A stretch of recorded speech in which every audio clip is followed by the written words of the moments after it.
महाराष्ट्र विधानसभा के स्पीकर का फैसला उद्धव गुट के खिलाफ गया है। हमारे साथ बातचीत करने के लिए शिवसेना उद्धव गुट की सांसद प्रियंका चतुर्वेदी हैं और अपनी पार्टी का पक्ष पूरी मजबूती से भी रखती है। कैसे देख रहे हैं इस फैसले को? आपको उम्मीद थी कि आपके पक्ष में आएगा, लेकिन आप लोग के खिलाफ गया है। नहीं, सबसे पहले मैं कहूंगी हमारे खिलाफ नहीं गया है जी, क्योंकि जनता देख रही है किस तरीके से नाइंसाफी पे नाइंसाफी चल रही है। शुरू से हम ये सुनते आए थे वही होता है जो मंजूर खुदा होता है। फिर क्योंकि हम रिपब्लिक हैं, हमने कहा जो वही होता है जो मंजूर कॉन्स्टिट्यूशन होता है, संविधान होता है। पर 2014 से एक नई परंपरा चली है कि वही होता है जो मंजूर अमित शाह नरेंद्र मोदी होता है। और आज वो हम देख रहे हैं, साक्षात देख रहे हैं असेंबली में जब स्पीकर बात कर रहे हैं। सुप्रीम कोर्ट के निर्णय के खिलाफ जाता है। सुप्रीम कोर्ट ने कहा सबसे ऊपर 10th शेड्यूल है कॉन्स्टिट्यूशन का। 10th शेड्यूल कॉन्स्टिट्यूशन का क्या कहता है? Political party leader chief whip और फ्लो लीडर का निर्णय लेते हैं, ना कि कोई ब्रेक अवे फैक्शन। फिर इलेक्शन कमीशन का निर्णय आता है जहां पे चोर चोरी कर जाता है और चोरी का सामान का भी हकदार वो बन जाता है और हम लोग सिर्फ मलाल करते रहे जिसने चोरी की। तो आज इलेक्शन कमीशन ने वो रोल प्ले किया है। तीसरी चीज़ जो अब कॉन्स्टिट्यूशन कहते हैं, कॉन्स्टिट्यूशन ही नहीं हुआ। तो अगर संविधान आपके पास अमेंडेड कॉन्स्टिट्यूशन नहीं था तो with all humility at my command मैं इलेक्शन कमीशन से पूछना चाहूंगी कि जो एबी फॉर्म्स जिस पे श्रीकांत शिंदे लड़ा होगा, एकनाथ शिंदे लड़े होंगे, वो 40 गद्दार एमएलए लड़े होंगे, वो एबी फॉर्म किसने साइन कर दिया था? वो बाला साहेब ठाकरे जी ने दिया था। अगर उनकी जो पोजीशन है असंवैधानिक थी तो आप क्यों इलेक्शन कमीशन पे 2018 में ही नहीं पहुंचे? क्यों 2024 में आप आकर रो रहे हैं कि वो अमान्य है? और जो भी कम्युनिकेशन हुआ शिवसेना के साथ इलेक्शन कमीशन का, पार्टी लीडरशिप के साथ हुआ जी। अगर इंट्रा पार्टी डेमोक्रेसी नहीं है तो उनसे मैं पूछती हूँ, इंट्रा पार्टी डेमोक्रेसी हमें नहीं है, इंटर अलायंस डेमोक्रेसी क्या भारतीय जनता पार्टी में है? क्या इंट्रा पार्टी डेमोक्रेसी किसी भी पॉलिटिकल पार्टी में दिखती है? ये सवाल पूछे जाने चाहिए कहीं ना कहीं, क्योंकि इलेक्शन कमीशन का जो ये निर्णय है सिर्फ महाराष्ट्र को ही नहीं प्रभावित करेगा। हमें पूरा विश्वास है कि जनता जनार्दन ये निर्णय लेगी। इलेक्शन कमीशन अपनी ऑफिस में बैठकर कोई लॉ पढ़कर नहीं देगा, पर क्योंकि हमने पूरे संवैधानिक तौर तरीकों पर विश्वास किया है इसलिए सुप्रीम कोर्ट से लेकर यहाँ तक की लड़ाई लड़ी है। लेकिन उन्होंने सुप्रीम कोर्ट और चुनाव आयोग के फैसले को आधार बनाया, स्पीकर ने तो वही सुप्रीम कोर्ट के निर्णय को आधार नहीं बनाया है। उन्होंने कहा इलेक्शन कमीशन ने क्योंकि पार्टी सिंबल और पार्टी का नाम एकनाथ शिंदे को दिया है तो शेड्यूल 10 जो भी डिसीजन होता है वो लीगल उनके लिए माना जाता है।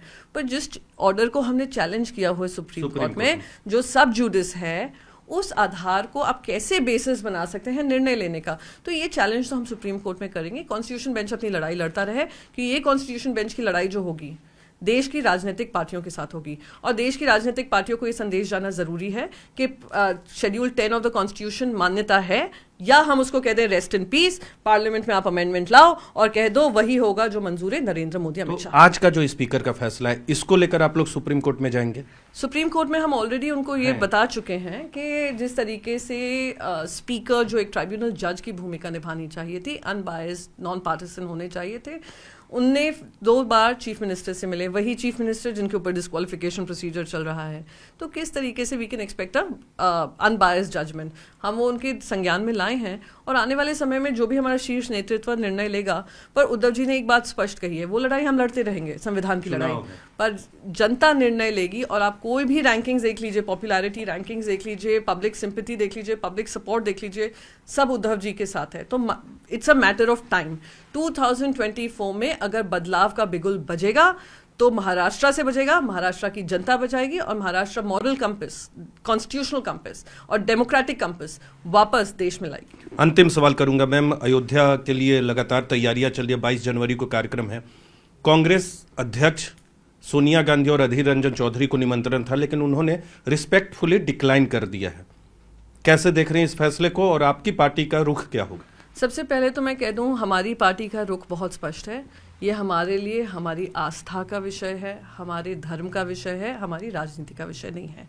हमें इस बात का गर्व है कि हर शिव सैनिक ने ये लड़ाई लड़ी है। यहाँ तक कि सुप्रीम कोर्ट से भी कहा था सुप्रीम कोर्ट जल्द से जल्द इस पर निर्णय ले। हमें इस बात का गर्व है कि हमारे पक्ष प्रमुख सबसे पहले जब मुख्यमंत्री बने थे अयोध्या राम मंदिर पे पहुंचे थे और वहां पर पहली पॉलिटिकल पार्टी बने थे जिन्हें एक पॉलिटिकल डोनेशन दिया था। हमें इस बात का गर्व है कि हम ये लड़ाई कंधे से कंधा मिलाकर चले हैं और आज उसको हमने हकीकत में बदला है। तो सवाल ये उठता है कि आप ये कह रहे हैं किसी ने इनविटेशन डिक्लाइन किया, आप ये नहीं कह रहे हैं आपने इनविटेशन कितना सिलेक्टिवली दिया।